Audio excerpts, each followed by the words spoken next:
नमस्कार, मेरा नाम निखिल एडवोकेट निखिल पाता है। मैं फाउंडर हूँ organisation for human rights and harmony का।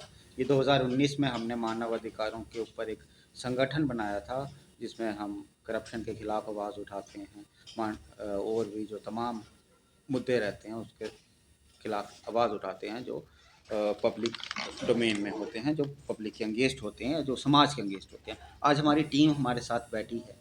हालांकि एक मुद्दा सामने आता है जहाँ पे एक large number of public record जो गायब हो जाता है जम्मू डेवलपमेंट अथॉरिटी से। ठीक है, लार्ज नंबर ऑफ फाइल, जब मैं लार्ज नंबर बोलता हूँ तो यू कैन एस्टिमेट दैट। और ये कौन से सेक्शन से होती है? ये होती है अलॉटमेंट सेक्शन से। अलॉटमेंट सेक्शन एक्चुअली डील करता है जैसे granting of residential plots, granting of commercial plots, granting of lands and extra. The main जो मेन जो सेक्शन हम बोल सकते हैं, वहीं से फाइल गायब हो जाती है, वहीं से रिकॉर्ड गायब हो जाता है। तो इसमें ये नहीं, अब ये कौन गायब करता है? ऐसे कोई चोरी का वारदात नहीं आया, कोई आके चोरी नहीं की है। ये खुद गायब होती है, डेलिब्रेट गायब होती है और की जाती है गायब। इस पे पिछले साल क्राइम ब्रांच एक एफआईआर लगाता है आफ्टर प्रिलिमिनरी इंक्वायरी। अभी तक इसकी चार्जशीट नहीं पेश हुई है। चार्जशीट जो लॉ के तहत होता है, 90 दिन में चार्जशीट को, जो चालान को या फाइनल रिपोर्ट को पेश करना होता है अदालत के सामने। ठीक है, अभी तक इसमें कल्प्रिट फाउंड नहीं हुए। अभी तक कल्प्रिट एक्यूज या मुलजम है जो, वो अभी तक इसमें फाउंड ही नहीं हुआ है। अब इसमें मुलजम कौन होंगे? इसमें मुलजम होंगे पब्लिक सर्वेंट।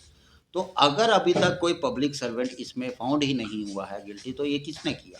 ठीक है, सबसे पहले सवाल, कोई ना कोई तो होगा। अगर कोई होता है तो आप एक्यूज्ड, अभी तक जो हमारी आज मांग है कि फाइंड द एक्यूज्ड पर्सन को ढूंढा जाए, उनके खिलाफ जो है प्रिवेंशन ऑफ करप्शन एक्ट के तहत कार्रवाई की जाए। क्योंकि वी ऑल नो, जितना छुप लें आप नहीं बोले, लेकिन we have a courage to say that यहाँ पे डिपार्टमेंट के अंदर फेवरेटिज्म भी होता है, यहाँ पे डिपार्टमेंट के अंदर करप्शन एट पीक है। आप अपने जिनके वेल विशर्स, जो कॉरपोरेट जाइंट्स हैं, जो कैपिटलिस्ट लोग हैं, जो आपके चाचे मामे ताए मौसे मौसियाँ हैं, आप उनको देते हैं ये जो गैर कानूनी तरीके से ज़मीनें, आप उनको देते हैं ये कमर्शियल प्लाट। आप जिसमें आपको करोड़ों रुपए का फ़ायदा होता है, आप उसमें ये करते हैं, उनको लोगों को फेवरेटिज्म करते हैं। तो it's a scam, it's a big scam that will come out if, अगर हमारी इन्वेस्टिगेटिंग एजेंसी इसमें जो है अच्छे से इन्वेस्टिगेट करती है। और मेरी यही मांग है, जो इसके लिए जिसके लिए हम आए हैं, मेरी गवर्नर साहब से मांग है, लेफ्टिनेंट गवर्नर साहब मनोज सिन्हा साहब, एक होम डिपार्टमेंट से एक एसआईटी बिठा दीजिए। ठीक है, हालांकि हमें पता चला है कि इनके जो जेडीए के ऑफिसर हैं वो इन्वेस्टिगेशन में कॉपरेट नहीं कर रहे हैं, जिससे मैं क्राइम ब्रांच के ऊपर भी इतना सवाल नहीं उठाऊंगा। जब जो लोग ही आपके साथ इन्वेस्टिगेशन के साथ कॉपरेट नहीं करेंगे तो obviously you want come to at closure.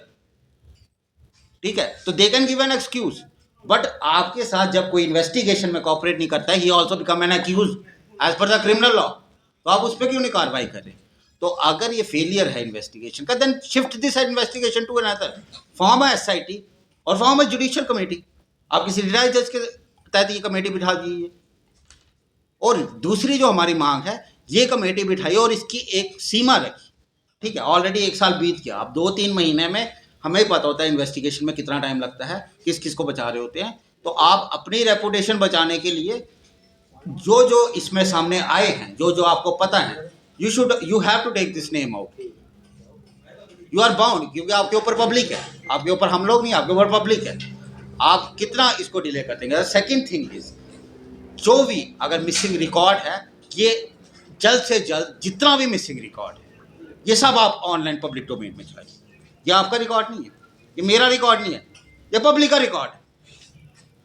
ये अकाउंटेबिलिटी एक्ट के तहत हमें ये राइट है, ये आरटीए एक्ट के तहत हमें राइट है, हमें कॉन्स्टिट्यूशनल राइट है ये। अब चढ़ाइए ना पब्लिक। आप किससे डर रहे? आप किसको बचा रहे? तो यही मैं, तभी I have to call you guys and thank you so much for coming.